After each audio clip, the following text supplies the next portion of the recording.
Magandang araw sa inyong lahat. Heto na ang latest weather update natin para sa iba't ibang bahagi ng bansa. Mabilis na lumalakas ang dalawang low pressure sa silangan at kanluran ng bansa na nagiging dahilan naman ng patuloy na paglakas ng southwest monsoon. Alamin natin ang latest track ng mga bagyong ito. Kung gusto mo naman lagi kang informed sa lagay ng panahon, huwag kalimutang mag-subscribe dito sa channel. Sa kasalukuyang lagay ng panahon, may low pressure area o LPA na binabantayan sa silangan ng Northern Luzon, habang patuloy namang nakaaapekto ang southwest monsoon sa Luzon at Visayas. Ngayong umaga, ang LPA ay tinatayang nasa 1,115 kilometers east of Northern Luzon. Malayo pa ito sa kalupaan, pero mahalaga na itong bantayan dahil nasa silangan ito ng bansa at nasa loob ng mas aktibong weather pattern na maaaring makaapekto sa ulan, hangin at kondisyon ng karagatan sa mga susunod na araw. Sa ngayon, ang mas direktang nararamdaman ng bansa ay ang epekto ng southwest monsoon. Ito ang dahilan kung bakit malawak ang pag-ulan sa Luzon at Visayas, lalo na sa mga lugar na nasa hilaga at kanlurang bahagi ng Luzon, bahagi ng Central Luzon, Calabar Zone, Mimaropa at Western Visayas. Kapag aktibo ang southwest monsoon, humihila ito ng maraming moisture mula sa karagatan at dinadala ito papasok sa bansa. Kapag may LPA or developing circulation sa paligid, maaari pang lumakas ang paghila ng hangin ito, kaya mas tumataas ang posibilidad ng pabalik-balik na ulan, makakapal na ulap at mas malalakas na buhos sa mga lugar na sensitibo sa monsoon flow. Sa heavy rainfall outlook ngayong araw, inaasahan ang 100 to 200 millimeters na ulan sa Benguet, La Union, Pangasinan, Zambales, Bataan, Cavite, Batangas at Occidental Mindoro. Ito ay mataas na rainfall range kaya mas seryoso ang banta ng flash floods at landslides. Sa Benguet, ang pangunahing concern ay ang mga matataas at matatarik na lugar, lalo na ang mountain roads at mga komunidad na nasa paanan ng bundok. Sa La Union at Pangasinan, maaaring tumaas ang tubig sa mga ilog, sapa at mabababang lugar kapag tumagal ang buhos. Sa Zambales at Bataan, parehong kailangang bantayan ang kabundukan, baybayin at mga komunidad na malapit sa daluyan ng tubig.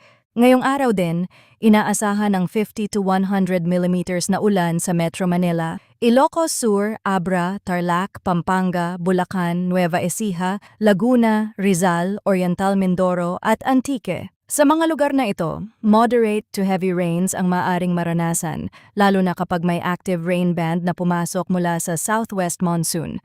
Sa Metro Manila, posibleng magkaroon ng localized flooding sa mga kalsadang mababa at lugar na mahina ang drainage. Sa Tarlac, Pampanga, Bulacan at Nueva Ecija, maaaring magkaroon ng water buildup sa mga kapatagan at mga komunidad na malapit sa ilog. Sa Ilocos Sur at Abra, mas dapat bantayan ang mga lugar na malapit sa slope at daluyan ng tubig, habang sa Oriental Mindoro at Antique, maaaring maging pabalik-balik ang ulan kapag lumakas ang monsoon flow. Sa kasunod na rainfall period, inaasahan pa rin ang 100 to 200 millimeters na ulan sa Benguet, La Union, Pangasinan, Zambales, Bataan at Occidental Mindoro. Kapansin-pansin na paulit-ulit na lumalabas ang mga lugar na ito sa mas mataas na rainfall category, kaya ang epekto ng ulan ay maaaring maipon. Kapag ang isang probinsya ay sunod-sunod na nakatatanggap ng malakas na ulan, mas mabilis na lumalambot ang lupa sa kabundukan at mas mabilis ding tumataas ang tubig sa ilog at sapa. Sa Occidental Mindoro, ang pagiging exposed sa daloy ng southwest monsoon ang dahilan kung bakit patuloy itong nasa mas mataas na rainfall outlook. Sa Zambales at Bataan, ang ulan sa kabundukan ay maaaring mabilis bumaba sa mga mabababang komunidad.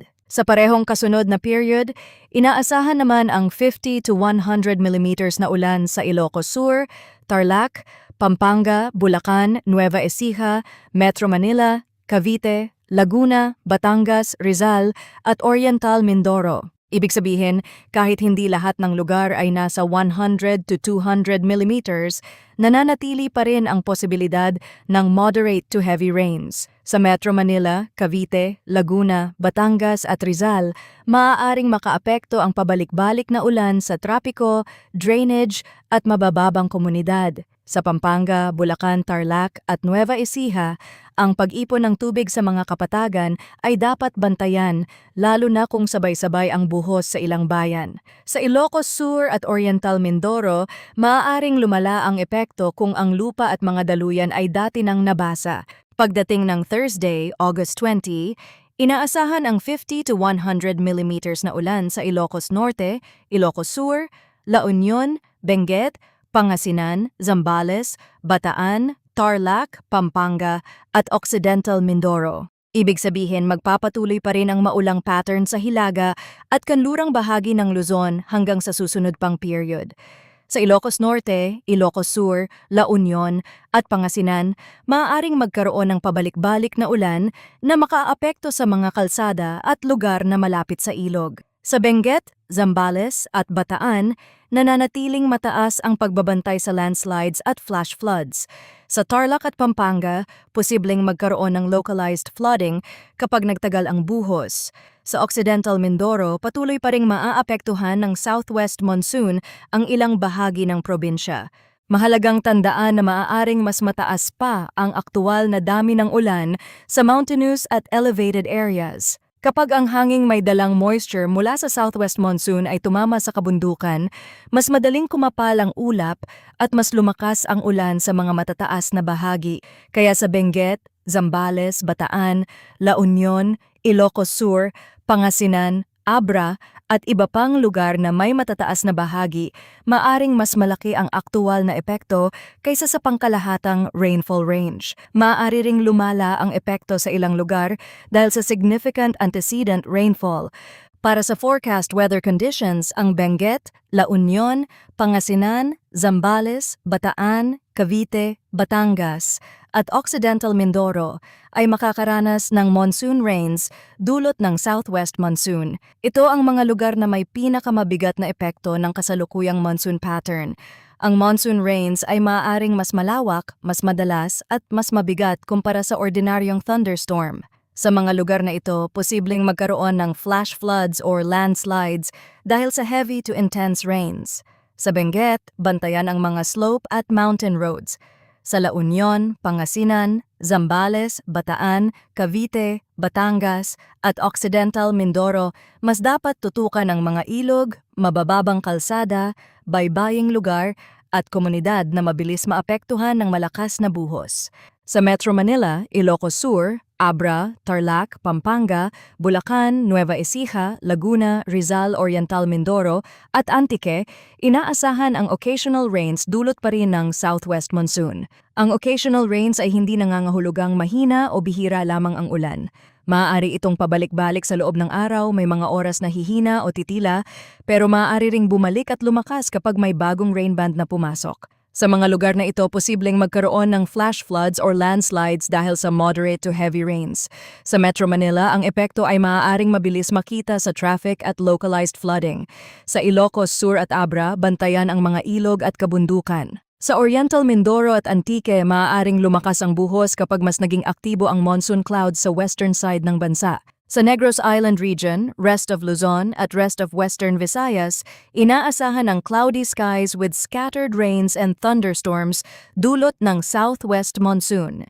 Ibig sabihin, magiging maulap ang panahon sa maraming lugar at may posibilidad ng pag-ulan sa iba't ibang bahagi ng araw. Hindi pantay-pantay ang bagsak ng ulan sa bawat lalawigan, pero kapag may thunderstorm or rain band na tumama, maaaring maging moderate to at times heavy ang buhos. Sa ganitong kondisyon, posible pa rin ang flash floods sa mabababang lugar at landslides sa mga matataas o matatarik na bahagi. Sa Negros Island region at rest of Western Visayas, ang ulan ay maaaring lumakas sa ilang bahagi kapag may ulap na dala ng southwest monsoon mula sa kanluran. Para sa rest of Visayas, ang magiging lagay ng panahon ay partly cloudy to cloudy skies with isolated rain showers or thunderstorms dulot pa rin ng southwest monsoon. Mas hiwa-hiwalay ang ulan dito kumpara sa mga lugar na may monsoon rains at occasional rains pero hindi ibig sabihin na wala ng banta. Kapag may isolated thunderstorm na nabuo, maaari itong magdala ng malakas na ulan sa maikling panahon, kasabay ang kulog, kidlat at bugso ng hangin. Kung severe ang thunderstorm, posible pa rin ang flash floods or landslides sa mga lugar na mababa, malapit sa ilog or nasa matatarik na bahagi. Sa ganitong setup, maaring may mga lugar na bahagyang maaliwalas, habang ang kalapit na bayan ay biglang makaranas ng malakas na ulan. Sa Mindanao, ang inaasahang panahon ay partly cloudy to cloudy skies with isolated rain showers or thunderstorms, dulot ng localized thunderstorms. Ibig sabihin, hindi southwest monsoon ang pangunahing dahilan ng ulan dito, kundi ang lokal na pagbuo ng thunderstorm clouds. Maaaring magsimula ang araw na mainit o bahagyang maaliwalas sa ilang lugar, pero kapag uminit ang paligid at naging unstable ang atmosphere, pwedeng mabilis kumapal ang ulap at magdala ng biglaang buhos. Kapag severe ang thunderstorm, maaari pa ring magkaroon ng flash floods o landslides, lalo na sa mga mabababang lugar, malapit sa ilog o nasa slope areas. Mas isolated ang ulan sa Mindanao, pero pwede pa rin itong maging malakas sa mismong lugar na tatamaan. Pagdating naman sa forecast wind and coastal water conditions sa northern at western sections ng Luzon, ay inaasahan ang moderate to strong na hangin mula southwest. Ang coastal waters ay moderate to rough na may taas ng alon mula 1.5 hanggang 2.8 meters. Ibig sabihin, mas magiging maalon ang dagat sa mga baybaying bahagi na nakaharap sa West Philippine Sea, lalo na sa Ilocos Region, Zambales, Bataan, Occidental Mindoro at iba pang western coastal areas ng Luzon. Kapag may kasabay na ulan o thunderstorm, maaaring pansamantalang lumakas ang hangin, bumaba ang visibility, at maging mas delikado ang paglalayag ng maliliit na sasakyang pandagat. Sa eastern section ng Mindanao, inaasahan ang moderate to strong na hangin mula south to southwest.